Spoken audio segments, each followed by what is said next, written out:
if I am Nick Sirianni, the number one thing that I have to do is start Gardner Minshew. You got to show people that you can coach, because right now you're not. You are not showing people that you can coach. And it's very evident.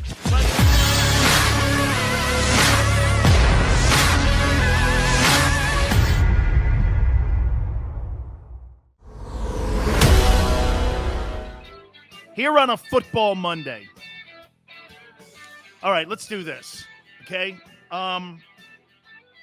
Today is the day of reckoning. Today is the day of reckoning, and here's what it's going to be. Our assessment of the Eagles head coach, our assessment of the quarterback situation, and the assessment of the general manager and the owner and how they're running this team. This is a come-to-Jesus conversation for everyone. And I don't care whose egos get bruised. I do not care. This is straightforward. And by the way, when we have passion, when we have a sign where we're showing that we care, it's only because we want to see a football team, a civic pride team, have its best moments. Okay? It's been 1,359 days since the Philadelphia Eagles won the Super Bowl. And in that time, since that great moment, the highest of highs, the franchise is at the lowest of lows. 1,359 days ago, you were hoisting the Vince Lombardi trophy. Now, it's chaos. We'll talk about the Eagles. Week 7 of the National Football League, there were some stories. You guys want to know when you find a franchise quarterback? That guy's ass in Cincinnati is a franchise quarterback.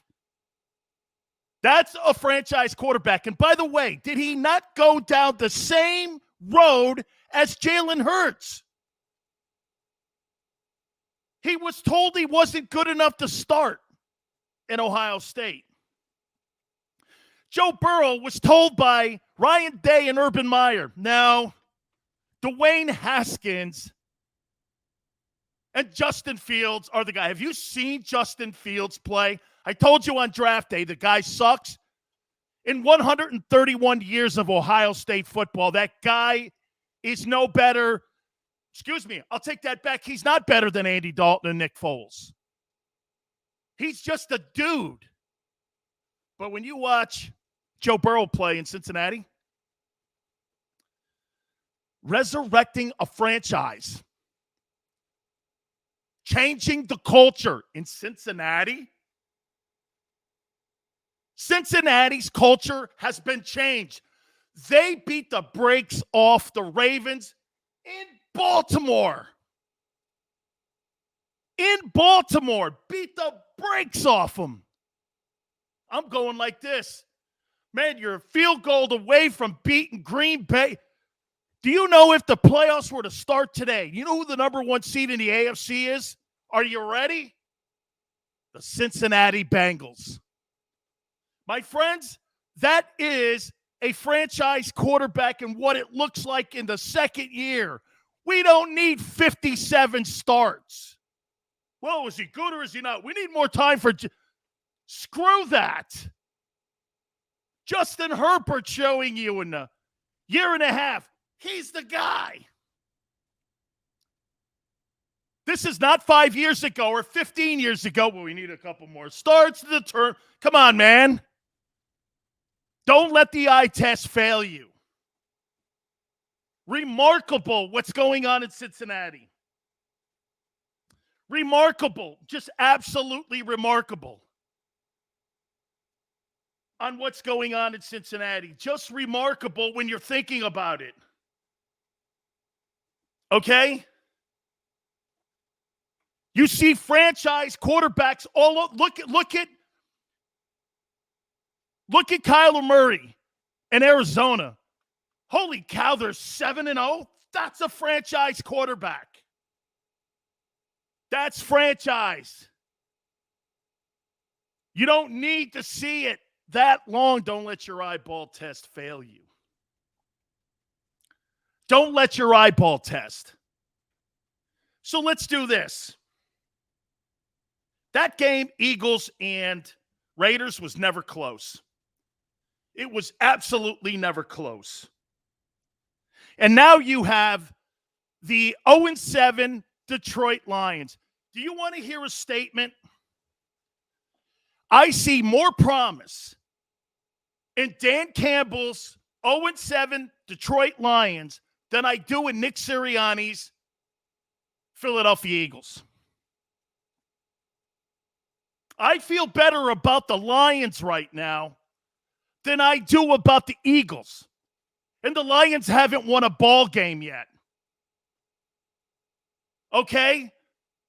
I feel better about the Lions. Here's the other comment. Jalen Hurts is over his rails. He's in over his head. He should not be a starting quarterback in the National Football League. He's put there by the front office. Why do you think Nick Sirianni, all the way to the very last moment, until he got to game week, why do you think he wasn't committed 100% on Jalen Hurts? Okay? He wasn't committed on Jalen Hurts. So at the end of the day here, where are the Eagles? Well, the Eagles are here now. Guess what? In chaos. Like I said. If I am Nick Sirianni, okay? If I am Nick Sirianni, the number one thing that I have to do is start Gardner Minshew. You got to show people that you can coach, because right now you're not. You are not showing people that you can coach. And it's very evident. By the way, look at the numbers here. Total yards, Eagles 358, Raiders 442. The numbers are not going to be that dynamic of a difference here. Passing 323 yards. Derek Carr was sensational. He ate that secondary up with no pressure. Another game where Jalen Hurts is under 250 yards passing. Ran the ball 135. Hurts was 18 of 34, 236, 2 touchdowns. Everyone would look at that and go, well, it's not him. Yes, it is him. Yes, it is him. Derek Carr was 31 of 34 for 323. Bill, it's probably in his contract. By the way, you guys coming aboard the program, we appreciate everybody. Joey B, Trevor, this is how you get involved with the program today. Obviously, Week 7 has a lot of storylines outside of just the Eagles and Raiders. We're going to hit on them all. Carl, thank you so much. Carl says this reminds him of the Rich Kotite days. Sure does. Where everything is all over the place. By the way, Jonathan Gannon sucks as a coordinator. Wow. That team is the most predictable team in the National Football League. Okay? It's just unorganized. The Eagles look unorganized. Oh, and by the way, it must kill Eagle fans watching Carson Wentz with a 102.8 quarterback rating. Carson Wentz was not a bad player in Philly. It was just toxic. It is clearly, when you see a player leave a toxic situation and he goes somewhere else and succeeds, the environment he was at is what you need to take a look at and turn the microscope on. Super Dave says, I agree. He's a better quarterback. I'm not saying he's the guy, but he's better than Jalen. I hate to say this, but he is. Minshew is an NFL quarterback. That's right there, Dave. Gardner Minshew is an NFL quarterback. Jalen Hurts is a college quarterback playing at the NFL level. That's why they're not in any game. They're not in any game. If you don't get a lead on a team, you're toast. You don't think every team in the National Football League right now is figured out? Get a lead on the Eagles. They can't come from behind because they'll do RPOs and screens. They can't get the ball to Devontae, formerly known as JoJo. I've always liked Carson. Glad for him. And you let him go for it too? Oh, a conditional one? Man, how's that looking? Team goes to San Francisco. They're an indoors team. They play in a monsoon. And Carson Wentz goes to San Francisco and leads them to a victory? That's not supposed to happen with an indoors team. This guy's got a 3rd and 15. He's taking off running because he knows they need that win to get the team back at least to 3 and 4. He's on pace for 4,000 yards, 25 touchdowns, 2 picks, 65% in completions, and a 102.8 quarterback rating. Sounds like a franchise guy to me. What the hell happened here? What happened here? What happened in Philadelphia that you let that franchise guy go? What the hell happened? Boy, I'll tell you something. This freaking franchise needs a come-to-Jesus conversation and a sense of urgency. It's a sense of urgency. Lee says Howie's the reason for the toxic environment. Has to be. Lee, I'm not just going to throw toxic environment out there unless you show me. And guess what? Carson Wentz playing well, the hiring of Nick, the hiring of this high school coaching staff, and I mean in age, 0 experience. By the way, who signed off on that? Didn't somebody in the front office go like this when they were looking at the coaches? Gee, these guys are awful young. You sure you want to go this young? Hey, Nick, or is it just because you just wanted to have a clean sweep of Doug Peterson that you'll do anything just to erase that guy's success that he had at being a Super Bowl Philadelphia Eagle head coach? How disgusting is that? Ego has gotten in the way of the Philadelphia Eagles, and the front office is still taking victory laps down Broad Street on a Super Bowl they won 1,359 days ago. Dude, Brady's best Super Bowl, he says, is his next one. The Eagles and the Falcons, for that matter, are still swimming backwards in a pool and thinking they're champs. And now you're chumps, both of you. Big Bird, appreciate it. Dude. Hey, how about this? How about this, man? Is there any other way to look at this? Is there any other way to look at this than that the ownership and front office have screwed this thing up beyond recognition? Is there any way? Is there any way to look at it? By the way, are the Eagles rolling to try to get the top pick in the draft? Is that what Howie's doing here? At least let us know. You're not beating the Lions this week. I'm with Trevor. That's a lock, he says. The Lions are getting their first win against Philadelphia. I would never in a million years bet the Eagles against a Dan Campbell team. I see more promise in what Dan Campbell's doing. The game itself, there were coaching errors everywhere. Player errors, predictability. Here, I'll tell you guys something else too. You know, to give you an assessment of what happened in the Eagle loss, all you have to do is go back and replay any of the post-game shows that we have here on JAKIB Media, and I would be repeating myself like I was an idiot. It's the same story. Plays are not good, not well designed. I mean, and by the way, the best that Nick Sirianni looked was the Atlanta game. I thought the plays were constructed well, but they looked like the same game plan from that Atlanta game.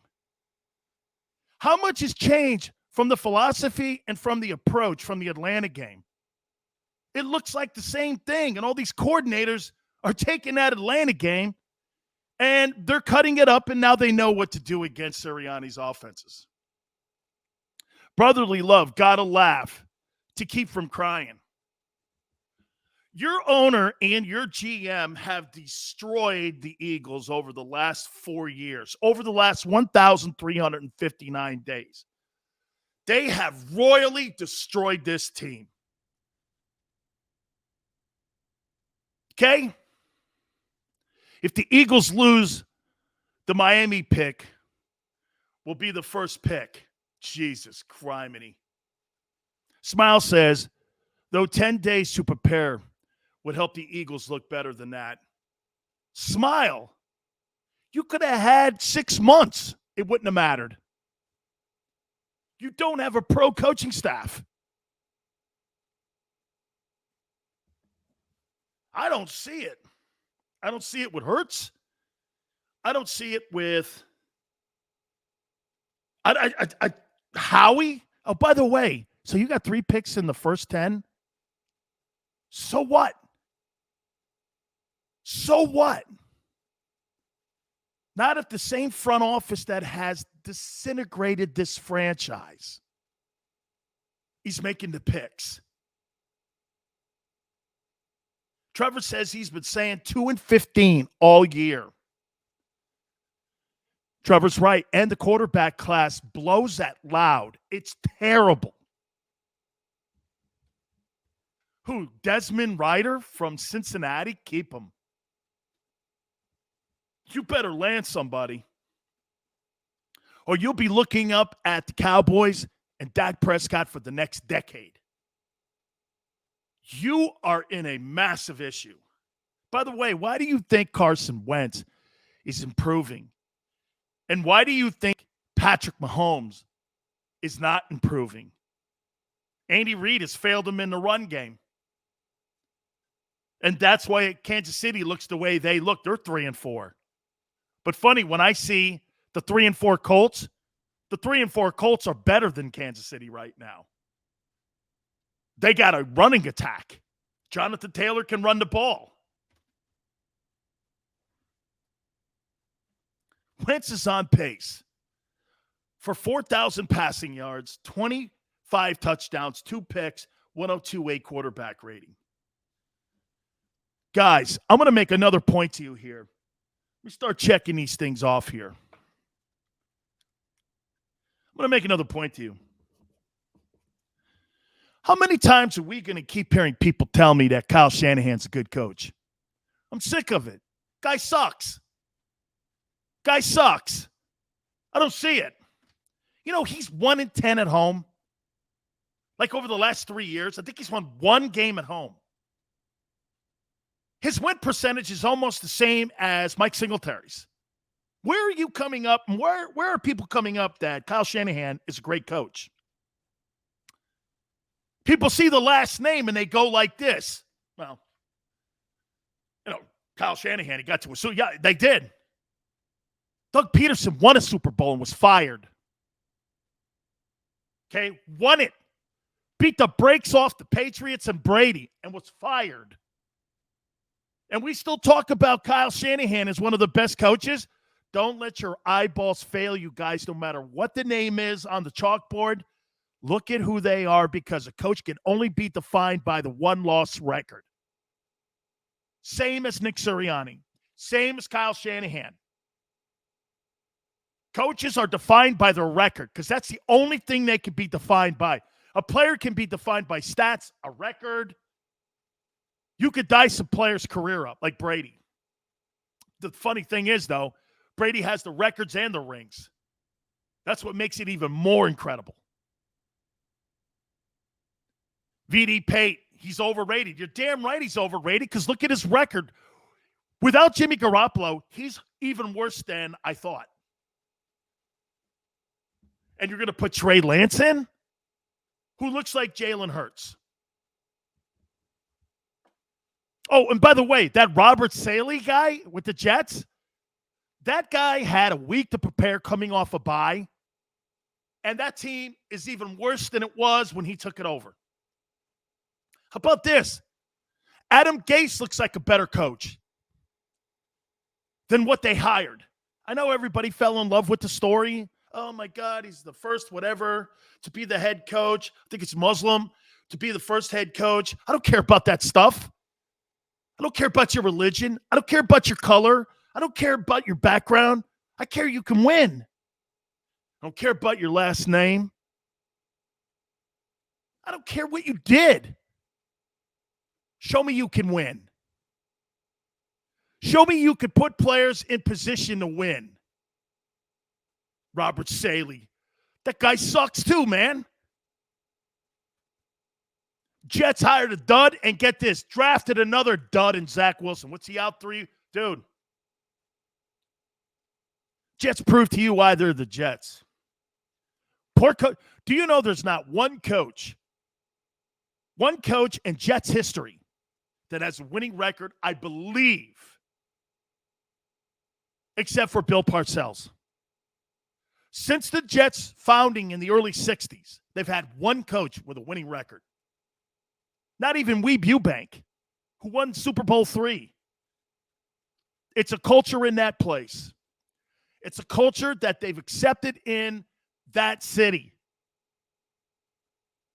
Yeah, hey, Trev, one coach, I think Al Groh had 1 year. I think he went 9-7, so I'm talking about more than just 1 year. I think Parcells is the only guy in Jets history with multiple years with over 500. But I think Al Groh had a 9-7 year, and they fired his ass. Daz says, you were on here hurting feelings. Hey, Daz, listen. Wait, here. I want to make it very clear, though, Daz. I'm not sitting here pissing on the Eagles. I'm pissing on who's running the Eagles. Remember that. You'll never hear me talk about your Civic Pride football team with any disrespectful way. But the people that run it, you'll hear all night. Okay? That, to me, is who I am and always have been. I'm never going to go like this. City hates that team. It's not true. It's not true. And the Eagle fans are some of the most passionate fans. Okay. We are going to hopefully catch up with our friend Gary Cobb from Fox 29. Get his spin on this. Gary's been trying to text me, so hopefully we're going to be able to catch up. If not, we're going to go into week 7 of the NFL, and we're going to continue what to do next. Should the Eagles start Gardner Minshew in the next game? We'll hit on that. Keep it here on the National Football Show.